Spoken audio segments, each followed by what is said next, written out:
I'm here with Fleet Street legend and columnist Garry Bushell, but before I show him, he is an Englishman through and through, proud to be English, a man that wants St George's Day to be a public holiday. Let's hear a little bit of Garry Bushell on England. European? Never. I was born English and I will die English.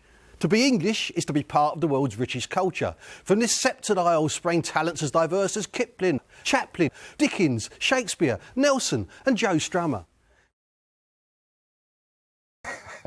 Garry Bushell, Nigel, welcome to Talking Pubs. how long ago was that? That was a much younger man. Well, it was a younger Garry Bushell, but I don't think the sentiments have changed at all, have they? Not at all. I feel very passionately about England and the fact that we're probably the only country in the world where we're not supposed to be proud of who we are and we can't celebrate St George's Day. It's some terrible sin if we do that. Yeah, it's funny, isn't it? Because we've got St Patrick's Day coming up. Yeah. Thursday of this week, and down at Cheltenham, they'll all be going mad and celebrate. And there'll be parades in New York. But somehow, I think it's been a problem ever since George Orwell wrote about it in the 30s. Yeah. That a certain type of English intellectual has a snobbery about a dislike of their own country and a snobbery about anyone who celebrates. We're not saying that we don't like other people. We just say we've got a culture. Why can't we enjoy it? It's funny, you know, I've watched for sort of 30, 40 years, the BBC particularly. I know you love the BBC. But, the BBC almost being champions of, you know, Irish nationalism, Yes. Scottish nationalism, Welsh nationalism, but any hint of English identity, and oh my God. Look at the Queen Vic, Nigel. The Queen Vic, over these years, they've had special days for Diwali, they've had special days for the American Independence Day. Yep. St George's Day, sometimes they have a flag up. Once they had it as a storyline when it was an Alfie Moon con. But the rest of the time, it's just, I can't have that. The idea that it's the only pub in East London that doesn't have anyone who celebrating St George. Garry, you're still writing columns. You're doing Star, Sunday Express, all sorts of things that you do. You've been in Fleet Street for decades. I have. You've written for every tabloid paper. Pretty much, yeah. You've written millions of words. Yeah. I was keen to talk to you. Your time on The Sun, in the 80s on The Sun. I remember my first day, Nigel. I remember going up there, and I'd never been in a newspaper before. I come from the rock press, the music press. And Nick Farage on that first day gave me a guided tour of the Sun building. And the bizarre desk, the showbiz desk, was on one floor and the news desk was underneath. And he took me down and there was this man effing and blinding and hollering like some mad tramp, pointing and jabbing at the news desk. I said to Nick, who's this fella? That's the editor, he said. Kelvin Mackenzie. That was Kelvin. The wild, mercurial, brilliant and sometimes dangerous Kelvin Mackenzie. Now, Kelvin sat in that seat a few months ago on this segment. Yeah. And I said to him, Kelvin, you were a tyrant. And he said, yes. Of course it was, yeah. I mean, Fleet Street, it must have been, for all its faults, it must have been enormous fun in those days. It was incredible fun. I mean, that very first day, Nick took me to the Printer's Pie pub, and I was in the company of David Banks, who we just lost, and Nick and David Hancock, and it was so funny, and they were so quick, and I thought, how on earth can you keep up with people like this? No, it was amazing, actually. But for all the stick the Sun got, we did some really good things. I mean, I did that. I don't know if you remember. We did Ferry Aid. We raised £1 million for the survivors of the Zeebrugge ferry. Had fantastic people involved in it. Paul McCartney did a little video for us. It was, we did achieve things. And I've looked back at that time, just for me being a selfish, I suppose, but I had some of the funniest times of my life. Not least the Freddie Starr incident, which is always brought up when. Share it with us. Oh, you don't know? Share it with us. I got invited down by my late friend Dale Winton, said, come to this show, you'll be fine. I thought, all right, I'm not sure about that, it's Freddie Starr. Well, I get there and I knew it wasn't going to be fine, because I'm sitting one side, Dale's on the other, and I'm targeted, and thinking, Garry, whatever, and he came for me, and I ended up tied up, blindfolded and strapped to a wall, and not knowing the trick, I actually thought he was throwing knives at me, which is terrifying. At one stage, he tried to undo his trousers. I thought, I'm not having that. No one needs to see these. But no, the fun that But when you think about it, Garry, the newspapers that you were in for years, columnists would have very strong opinions. Yes. Express them clearly, and kind of, you could agree, you could disagree, but it was all part of our democratic process. It definitely was, and there was no attempt to control thought. I mean, I to be honest, as a boy, the first thing I remember reading in newspapers was Keith Waterhouse in the Daily Mirror and Sir John Junior, who my uncle worked in the oil plant down at Greenwich, but he used to have the Sunday Express. And I remember reading John Junior thinking, this is great writing. And you're right, now the debate is more controlled. Yeah. And I think we've allowed ultra-militant crackpot minorities to dictate the national debate and actually control the cultural debate, which is not a very good thing, not very healthy for the country. So the internet arrives, Yeah. and the newspaper, well, the physical sales of newspapers decline, but hey, newspapers online. So still, these big titles are very important. Has the internet helped democracy? I mean, it's certainly... It's a double-edged sword, isn't it? Because for all the fact that it opens up and people can find out more for themselves and see other views, it has spread a lot of nonsense and the fake news and the conspiracy theories. It is a double-edged sword. Yeah. It really is. Gary, the other great thing that music, of course. From the 70s. Yes. You were involved with all sorts of groups, some of which were completely unknown and went on to do great things, and some didn't. And some were Ozzy Osbourne, yeah.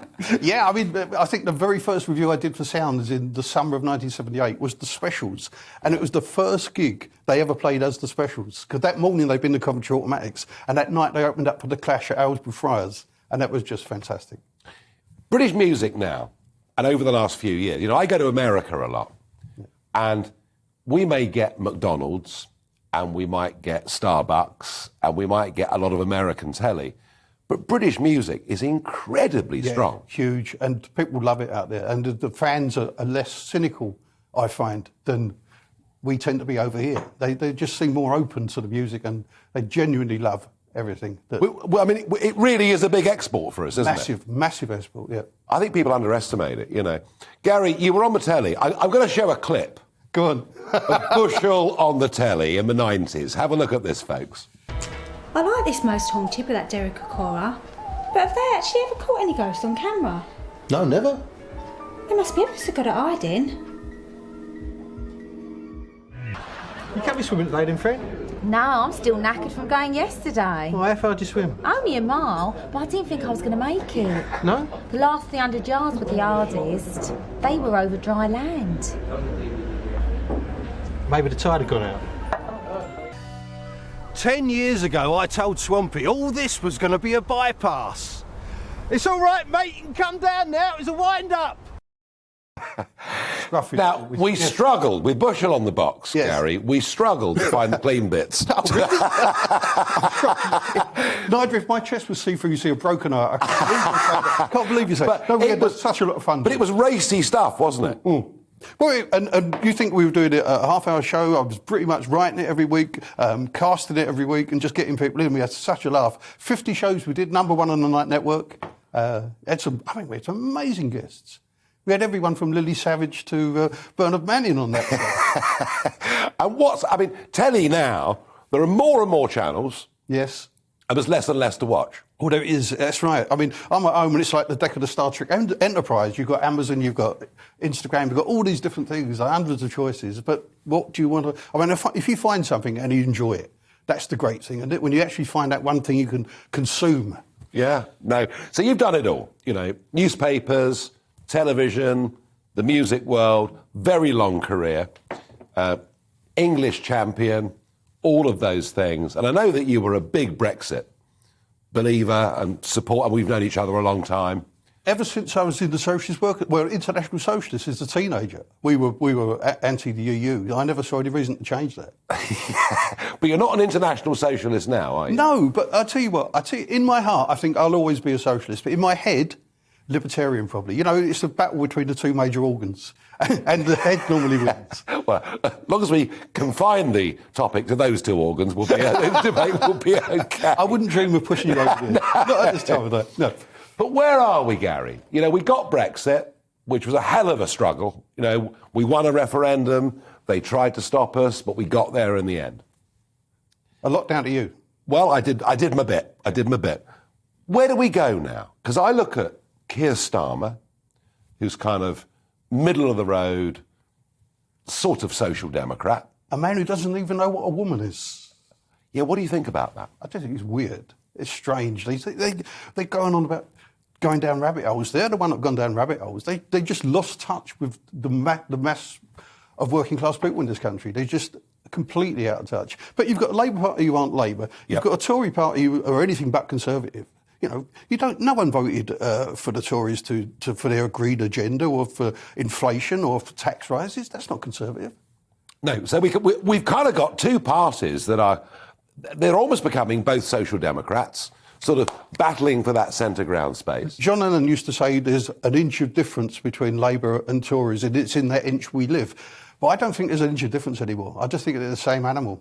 So that's why you've got people like Reform Party or Social Democrats. You just think, well, OK, there is some choice out there at the moment, not enough promotion for those parties.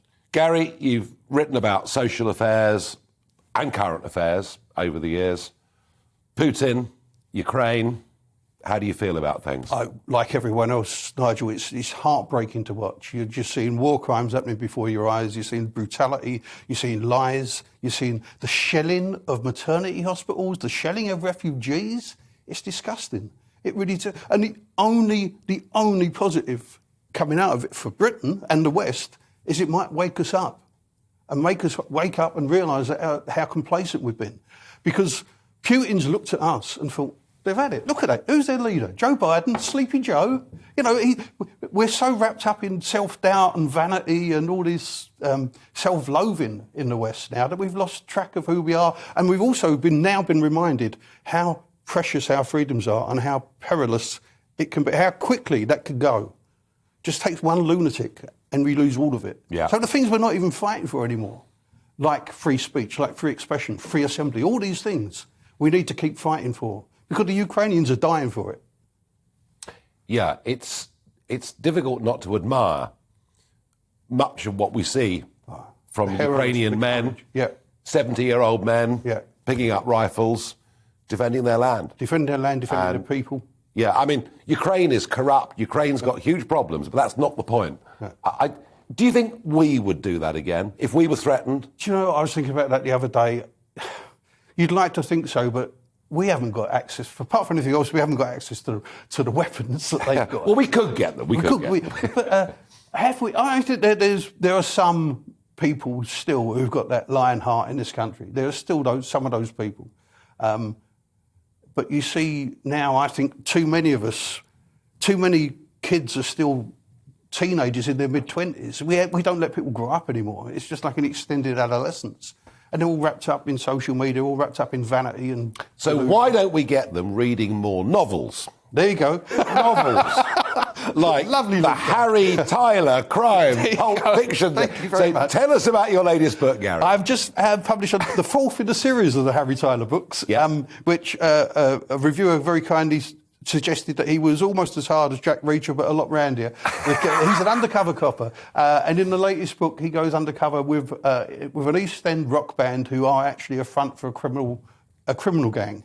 So this is his latest challenge. But we got very close to doing a film. Very close. Well, keep going, Garry, and you'll get it. Well, Listen, thank you for Nigel, joining me. Pleasure. For Talking Pints.